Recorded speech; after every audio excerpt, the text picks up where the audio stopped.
So what really happened back in the day when Bobby and Martin and Jack were all killed? And what does it mean for us today? Lamar Waldron's on the line with us, the JFK historian, co-author, or actually he's the author, I'm the co-author, of two books on these topics, Ultimate Sacrifice, John and Robert Kennedy, the plan for a coup in Cuba and the murder of JFK, and our second book, Legacy of Secrecy.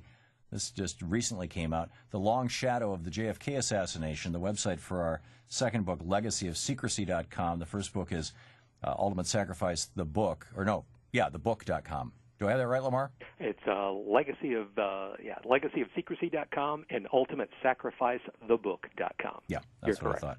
And in about 10 minutes, we're going to bring Abraham Bolton on the show and tell his story and get into that. Before we get to that, I'd like to kind of introduce him toward the end of this first segment with you and I.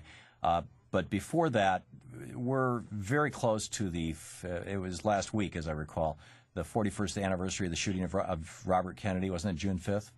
That's correct. He was shot on June 5th, passed away the following day on June 6th, and then the anniversary of his tragic funeral and that very tragic train procession from New York down to Washington was only yesterday. So right. it's very appropriate we're talking today and that you've got this great American hero, largely unknown Abraham Bolton, on today.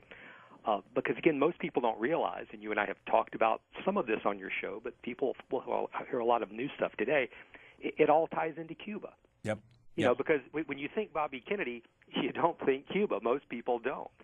And yet Bobby's life and his death were really all tied up in Cuba. When people hear about the really incredible injustice done to this civil rights pioneer Abraham Bolton, it all ties back to Cuba. Right. And Abraham Bolton, just in short form, is a civil rights pioneer because he was the first African-American Secret Service agent. He was personally selected by Jack Kennedy, as I recall, to serve in the Secret Service detail for the president.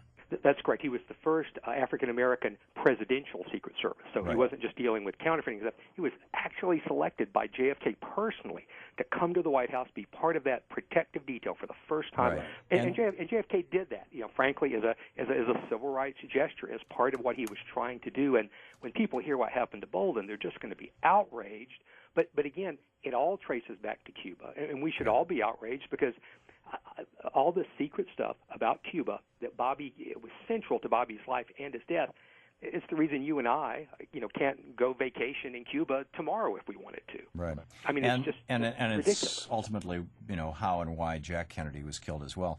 Let's exactly. Just for the record, just to lay down a couple of markers. There was a plan for a coup in Cuba that was to be executed in early December of 1963. It got aborted as a consequence of the assassination of Jack Kennedy. And this was a plan that Bobby was working on, and Harry Enrique Ruiz Williams and others that you and I interviewed at considerable length were on the inside on this plan. And that plan was infiltrated by the mob, or the mob knew about it, and they used it to not only kill Kennedy, but also to force LBJ and Earl Warren to cover up that assassination. But and this is all in our book and previous conversations we've had. But to the point of Bobby Kennedy, what do we know, Lamar?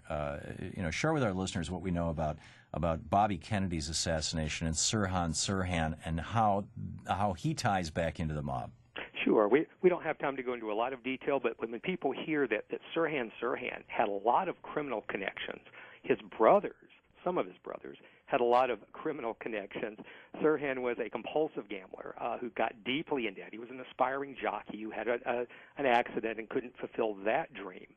And Sirhan Sirhan, his two main defense attorneys, the entire time, from just days after his arrest until after he was finally sent to prison, were mafia attorneys. One of them was on the defense team for one of the three mafia bosses who actually later confessed to having killed JFK. That man was Johnny Roselli, the Chicago Mafia. And Chicago is very important to this.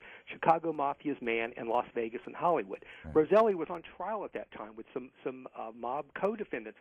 And one of the members of Roselli's defense team, distinguished L.A. lawyer by the name of Grant Cooper, actually volunteered to become Sirhan's defense attorney. And Sirhan actually picked his name off the list. Sirhan had been alerted ahead of time.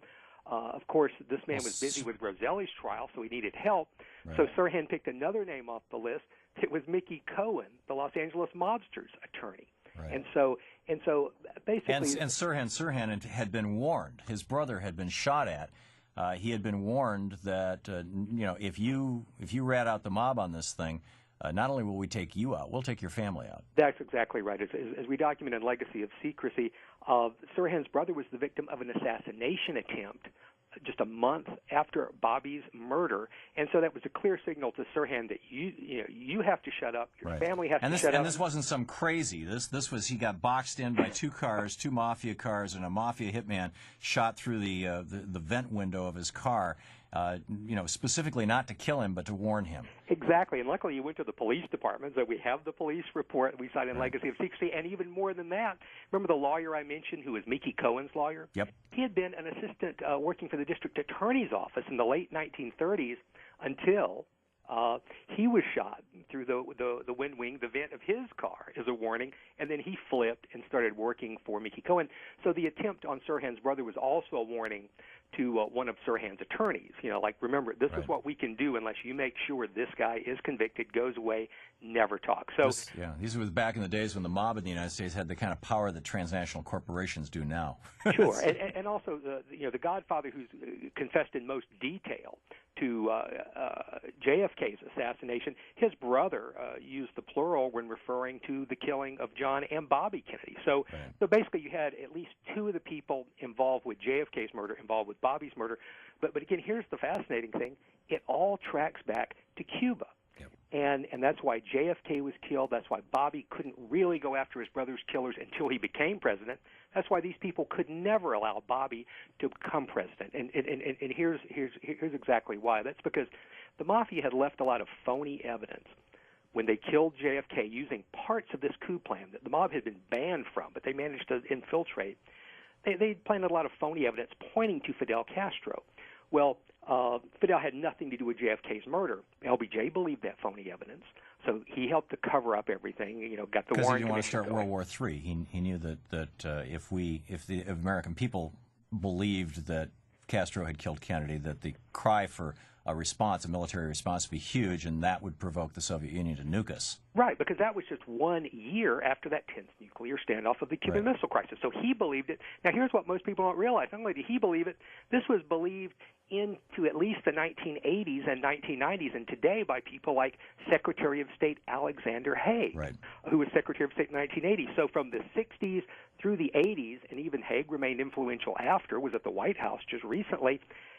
This is the great unspoken thing that is keeping normal U.S.-Cuban relations from happening, is because people don't realize that there are whispered in the corridors of government for 40 years and still today that Fidel killed JFK. That's why we can't do it. The talking points you hear today about why we can't normalize relations with Cuba when we've done it with with Vietnam and China are these whispers, and so much is still secret about that. 1 million JFK files, and if people go to legacyofsecrecy.com, they'll actually see a little Tell Congress button, and they can actually say, hey, release these JFK files. Then that helps to show, as we do a lot in the book, that all this evidence implicating Fidel is phony and was planted by the mafia. Right, exactly. And beyond that, Dick Cheney and Don Rumsfeld back in the Ford administration days, had played a role in keeping this stuff under wraps. Right, because people also use the excuse of World War III and national security and protecting Commander Almeida, who remained unexposed until the early 1990s. To protect him, they also covered up a lot of their own intelligence failures, and for political reasons. You mentioned Cheney and Rumsfeld.